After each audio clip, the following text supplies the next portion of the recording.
Real estate ఇసుక వ్యాపారంలో నష్టపోయిన ముగ్గురు కలిసి సులభంగా డబ్బు సంపాదించడం కోసం సుపారీ గ్యాంగ్తో దొంగతనం చేయించి పంచుకోవాలన్న ప్లాన్ను పోలీసులు భగ్నం చేశారు. మహేశ్వరం డీసీపీ సునీతారెడ్డి తెలిపిన వివరాల ప్రకారం నేరస్తులు భోగిని జంగయ్య అనే వ్యక్తి బ్రాహ్మణపల్లి గ్రామంలో ఉంటూ రియల్ ఎస్టేట్ వ్యాపారం చేస్తుంటాడు.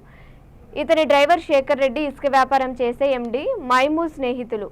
తుర్కయాంజాల్లో ఉండే చాక్లెట్ కంపెనీ యాజమాని ఇంటిలో సుమారు 950 కోట్ల నల్ల డబ్బు ఉందని తెలుసుకొని దొంగతనానికి ప్లాన్ చేశారు.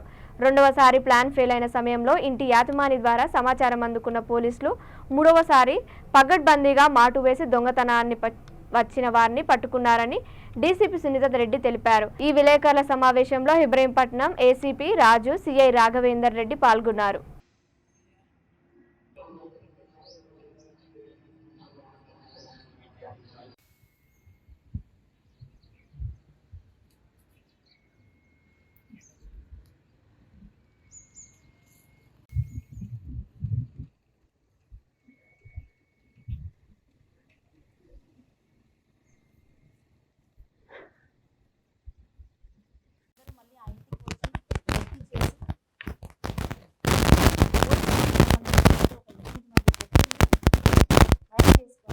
వారి ద్వారా ఈ ఆపరేషన్ చేయాలని చెప్పేసి ఒక ప్లాన్ పథకం ప్రకారం అనుకొని 4వ తారీఖు ఆ ఇంటిలోకి ఈ ఓల్డ్ సిటీ నుంచి తీసుకొచ్చినటువంటి ఎవరైతే హైర్ చేసుకున్నటువంటి 8 మంది వ్యక్తులు ఉన్నారో వాళ్ళ ఇంటిలోకి ప్రవేశింపచేటట్టుగా చేసి వీళ్ళంతా బయట మిగతా వాళ్ళు ఎవరైతే మహమూదు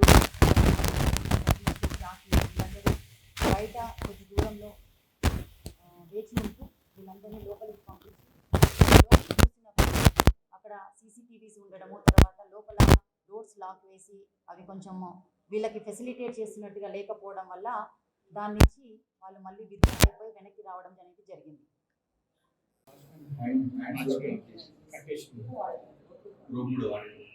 అదే వచ్చేసి ఆ సోలార్ పెట్టారు. సో ఆ పౌడర్ కలపడం వల్ల ఇది ఏవైతే బ్లాక్ మనీ అందులో పెట్టేసి బయటికి తీయడం వల్ల ఇవన్నీ కూడా 500 రూపీస్ నోట్ ఆకారంలో వస్తాయని చెప్పేసి ఇతనికి ఆల్మోస్ట్ ఉన్నారు. ఇది ఒక 15 lakhs రూపీస్ పడుతుంది. ఇది 15 lakhs రూపీస్ పడుతుంది. ఇవన్నీ కూడా ఉన్నాయి. ఇవన్నీ కూడా ఒక అఫెన్స్ అనేది చేసిన తర్వాత ఈ క్యాష్ అనేది అక్కడ పెట్టడం జరుగుతుంది. దాని రిలేటెడ్ అంతా కూడా మేడం ఎంఓలో మొత్తం ఎక్స్ప్లెయిన్ చేస్తూ ఉంటారు. కాకపోతే ఇది ఏంది అని చెప్పడానికి మీకు ఇది చూపిస్తా ఉన్నాం.